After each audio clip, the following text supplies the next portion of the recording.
G'day everyone, Half Kaldurai Bard here, once again with another video. So, this time we're in for a bit of a spicy take. Patch 10.2.5 has just recently came out, and today we are going to basically... And today we are basically, gotta get rid of that word. Shit. And today... Fuck me. Holy shit, what's up with me today? Fuck. Okay. And today, I'm here to talk about the faction neutrality problem. Yeah, that's right. We're going down this road. No, don't get like that. I've seen your comments on the forums, I've seen your comments on Twitter. We know exactly what we're talking about here, because you know what? It's a bit of a spicy take, and in order to get views, likes, and subscribers, sometimes you just gotta get a little bit spicy. So, let's get stuck into it. Let's talk about faction neutrality in the whole make love, not Warcraft sort of situation that we've got going on here. Gilneas Worgen. Can't believe you've actually got your city back. You've got Gilneas back. How awesome was it when you struck in deep into the heart of the city, fighting off the last vestiges of the Forsaken? Wait, what do you mean you weren't fighting the Forsaken? Weren't they the ones that occupied and took your...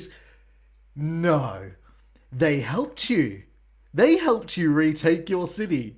From fucking who? The Scarlet Crusade! What does the Scarlet Crusade or the Worgen mix together in a sort of situation?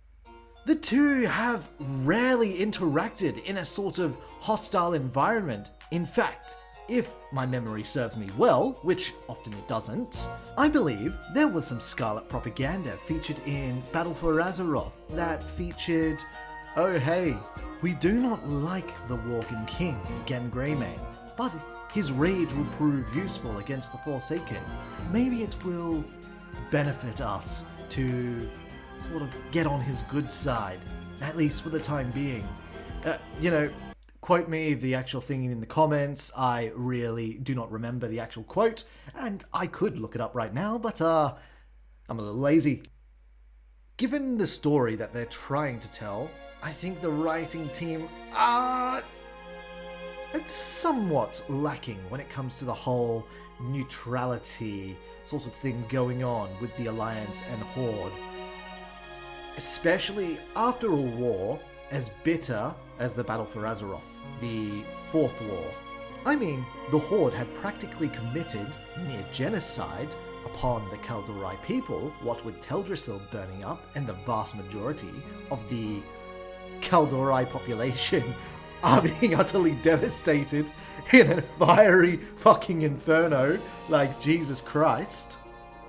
And with the Gilneans having reclaimed their city about 10 years too late in my opinion, because as good as a time as any to reclaim the city of Gilneas, it should have been done during the Battle for Azeroth, either during a side patch or make it a main feature. But hey, that's all hindsight at this stage. Right now, we're looking at the present matter and why we are allowing the Horde to roam in Alliance cities. I suppose the justification of it is, oh hey, we helped you reclaim your city or helped you defend the World Tree. Look at us, we're being friendly. Surely we can put our differences aside and, walk freely into your cities. This in itself, I think, is a touch disingenuous because it's actually not the Horde as a whole walking through Gilneas or Belemeth. It's actually the Horde heroes that are walking through. Aside from that, you do not see any Horde walking in either city. Aside from Archdruid Hamel Rune Totem, who gives a fairly critical warning to the Horde. Please, for the love of God, guys, they are letting us in their good graces. By God, please do not fuck this shit up. still, it feels a little bit too soon to forgive. Despite the fact there being a time skip and all, it doesn't really feel like a time skip, regardless of, all that has happened in between. Nothing has really happened except for peace times and all that shit. It almost feels like the time skip is being used as a means of trying to mend or widen the gap between the war and simmering hatred and simmering unrest, which in my opinion seems rather forced. Think of how real countries work, for example, and yeah, we're gonna get a little spicy with this, so take this with a grain of salt. If a country has invaded another country, that shit literally lingers over the course of decades, hell, even centuries. Sometimes there's hatred that just doesn't go away because they still remember that, and that sort of thing is ingrained within each generation. And look, especially regarding the Night Elf people, for one, they have had their forests attacked and logged by Thrall's Horde, of all things, particularly the Warsong clan. So yeah, they're gonna hate orcs. And then afterwards, not that long later, Garrosh's Horde comes in, fucking logs half of Ashenvale to death. Yeah, they're pretty pissed off about that. And finally, fucking Sylvanus' Horde comes in and starts logging the shit out. No, they don't log the shit. They fucking burn their homeland, the Teldrassil, the fucking world tree that they built that, was not quite a world tree, but also a world tree, and it became their home for a while, and then it burnt up into a crisp. All gone. That's it. I mean, they have good reason to hate the Horde. And the Gilneans, my god. Same with the Forsaken. The Forsaken literally came in after they were reeling from the Worgen curse, and was quite literally killing off, literally hell-bent on genocide on the Gilnean people as a whole. And forgive me if I'm wrong, but that sort of shit lingers, doesn't it? In my opinion, there is a mature way to talk about these sort of lingering issues without trying to brush everything under the rug under a guise of, oh, we're helping to reclaim your city, so everything's all good between us. Yeah, guys? Yeah, high fives, yeah. Shit. This is how I would tell such a story, at least regarding the reclamation of Gilneas, for one.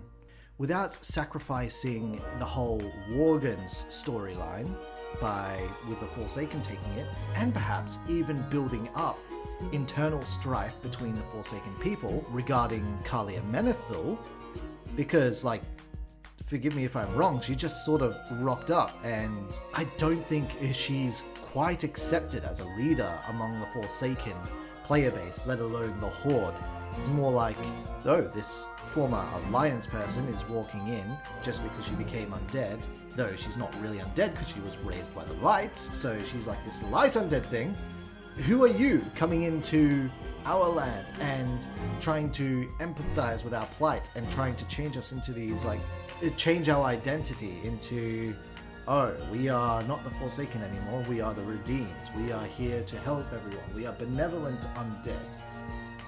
There's a big difference between the light undead that Kalia was literally formed of, and the undead formed of the Scourge.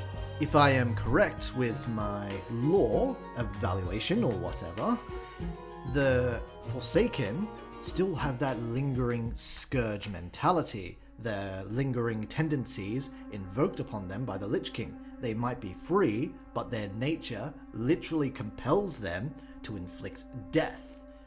Or at least that applies to Death Knights. I would also assume it would apply to the Forsaken. Put that in the comments if I'm wrong, but it seems like that is the case, or with the Forsaken, and their whole story is fighting their nature and defying a world that otherwise hates them, much like with the rest of the Horde. But let's say there is a sect of Forsaken that is refusing to leave Gilneas, because, sorry, you call yourself queen of the Forsaken or whatever, Kalia. So you're the queen, are you? Well, I didn't vote for you. Sort of deal going on here. Now, that, in my opinion, would raise a very interesting story. The Worgen go on in and are attempting to eradicate this Forsaken threat, and that's basically driving out the Forsaken from their home. Meanwhile, if you want the Horde's involvement in this, perhaps Kalia makes the difficult decision to go in and eradicate that sect because they are, well, a threat not only to the Worgen, but potentially her and the new Council of Forsaken. Sort of stuck in this sort of old mentalities way going on here, you know? Same deal as before, you have a compelling story, you have a compelling enemy you want to fight as the Worgen, and a compelling sort of struggle that the Forsaken kind of need to deal with, because yeah, especially if you want to build up a character like Kalia, who really hasn't earned her keep within the Forsaken people. That sort of hard decision making and firm leadership that you would have received from Sylvanas would be displayed by Kalia.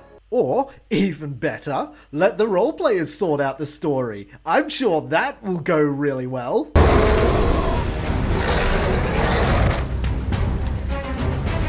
You can't roleplay vampires. They're not canon. Fuck you, they're not canon. We're remnants of the Sand Lane, dickhead. You stole our fucking roleplay zone. Greymane Manor is Gilneas. Gilneas is Worgen. Our guild has been here for nearly 8 years, you fucks. Get your own fucking zone. Shut the fuck up! We've been gone for 7 years and recently moved back to this realm. We're fucking veterans. You're just a bad guild. Fucking baddies. Learn your Moonguard wiki. We're a top class RP guild. You could get fucking blacklisted for that. Seriously, don't have time for this. Let's just have our roleplay spot back and we'll forget this ever happened. No, this is our spot. I'm going to fucking report you for that. You can't fucking report us for fucking RP in here, you fucking asshole. I'm reporting you fucking swearing at us. You swore at us first, cunt. Shut the fuck up, honestly. Consider you and your fucking guild blacklisted. The best roleplayers will know not to RP with you. What's that? Can't fucking hear you. I put you on the fucking ignore. What the fuck is he even saying? Hey, man.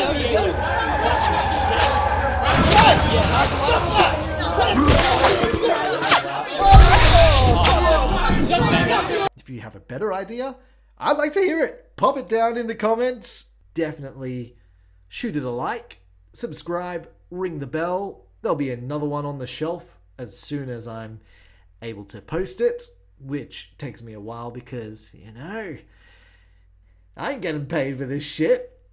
Not yet, at least. Yeah, like, subscribe, and catch you in the next one. See you guys.